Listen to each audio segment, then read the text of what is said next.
Depression को serious कब माना जाता है? क्या लक्षण ऐसे आते हैं जहाँ पे आपको उसको सीरियसली कंसिडर करना पड़ेगा कि शायद अब दिक्कत बढ़ रही है? इस बारे में बात करते हैं इस वीडियो में। मेरा नाम डॉक्टर प्रवीण त्रिपाठी है, मैं कंसल्टेंट साइकेट्रिस्ट और सेक्सुअल डिसऑर्डर स्पेशलिस्ट हूँ। कभी कभी मन उदास रहना या काम में मन थोड़ा कम लगना या इन्जॉयमेंट कम होने लगना, ये कई बार कुछ समय के लिए देखा जाता है। कई बार सिम्टम्स थोड़े ज़्यादा बढ़ते हैं, ज़्यादातर टाइम मन उदास रहता है, लोग अपने आप को पुश करते हैं, अपने आप को धक्का दे के काम पे जाते हैं, काम पे परफॉर्मेंस थोड़ा गिरता है लेकिन बहुत भी नहीं गिरता, काम चल रहा होता है, एनर्जी लेवल्स थोड़े कम हो जाते हैं लेकिन फिर भी अपने आप को धक्का दे के किया जा सकता है काम। तो जब माइल्ड सिम्टम्स डिप्रेशन के आते हैं तो कई बार उनको पहचानना भी थोड़ा मुश्किल होता है, क्योंकि डे टू डे सैडनेस और ये थोड़े बहुत डिप्रेशन के सिम्टम्स से बहुत फ़र्क नहीं होता। और ट्रीटमेंट के हिसाब से भी अगर सिम्टम्स बहुत कम हैं तो एक्सरसाइज करना, रनिंग करना, जिम जाना, ये सब चीज़ें कई बार बहुत हेल्प कर जाती हैं। लेकिन कुछ सिम्टम्स ऐसे हैं जिनके आने पे आपको उसको सीरियसली ट्रीटमेंट की तरफ जाना चाहिए, एक डॉक्टर से मिलना चाहिए, ट्रीटमेंट कराना चाहिए। वो सिम्टम्स क्या हैं? स्लीप डिस्टर्बेंस, नींद की दिक्कत आना शुरू हो जाना।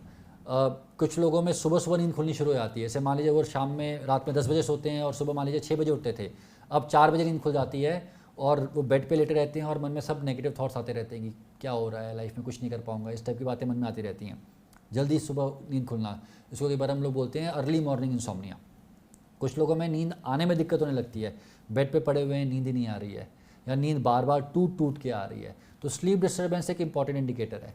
एपेटाइट डिस्टर्बेंस, आपकी भूख खत्म होना, भूख कम हो जाना और उसके साथ वेट का लॉस होना लगना। कुछ लोगों में कुछ माइनर नंबर्स में वेट बढ़ भी सकता है, भूख बढ़ भी सकती है, बट ज़्यादातर लोगों में भूख कम होती है।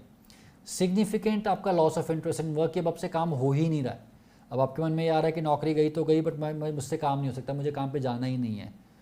ये भी एक इम्पॉर्टेंट सिम्टम है। कोई भी चीज़ में अच्छा लगना बंद हो जाना।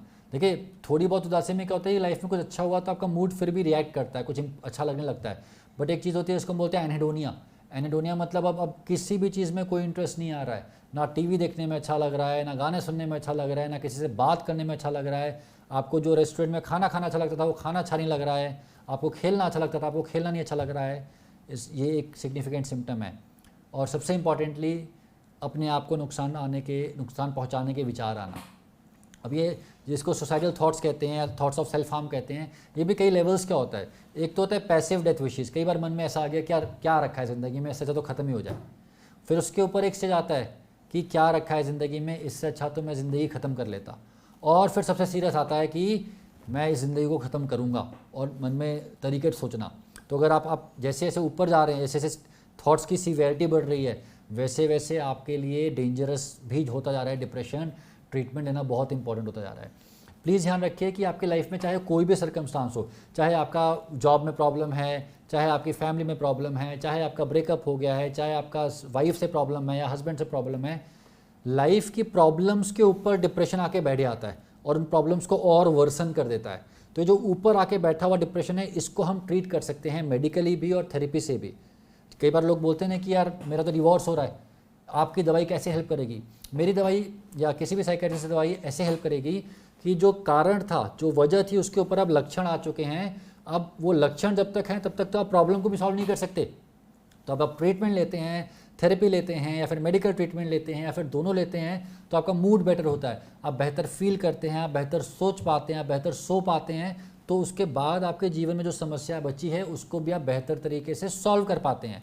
अब आपके लाइफ में कोई भी समस्या हो, अगर आपको नींद ही नहीं आ रही है, आपको भूख ही नहीं लग रही है, आपको कुछ करने का मन ही नहीं कर रहा है, तो आप उस प्रॉब्लम को कैसे सॉल्व करेंगे? तो यहाँ पे रोल आता है मेडिकल ट्रीटमेंट का। और इसीलिए बहुत इंपॉर्टेंट है कि जब ये सिग्निफिकेंट सिम्टम्स आपको दिखें तो आप जाके मेडिकल हेल्प लें। जहाँ पे भी रहते हैं आप, जिस भी शहर में रहते हैं, वहाँ के साइकेट्रिस्ट से जाके मिलें, चाहे प्राइवेट साइकेट्रिस्ट से मिलें, चाहे गवर्नमेंट साइकेट्रिस्ट से मिलें, लेकिन जाके मिलें। वो जो ट्रीटमेंट है वो बहुत सारे केसेस में बहुत हेल्प कर देता है और जो रुकी हुई ज़िंदगी है उसको वापस चला देता है।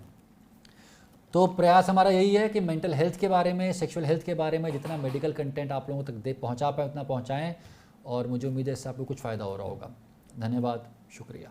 अगर आपको डिप्रेशन की समस्या है तो आप डॉक्टर प्रवीण त्रिपाठी से सीख सकते हैं कि डिप्रेशन के पेशेंट्स में काउंसलिंग कैसे की जाती है और उन टेक्निक्स को यूज करके डिप्रेशन से बाहर निकलने की जर्नी को शुरू कर सकते हैं। स्क्रीन पर दिए कार्ड को क्लिक करें या फिर डिस्क्रिप्शन में दिए लिंक को क्लिक कर डॉक्टर प्रवीण त्रिपाठी के कोर्स में एनरोल करें।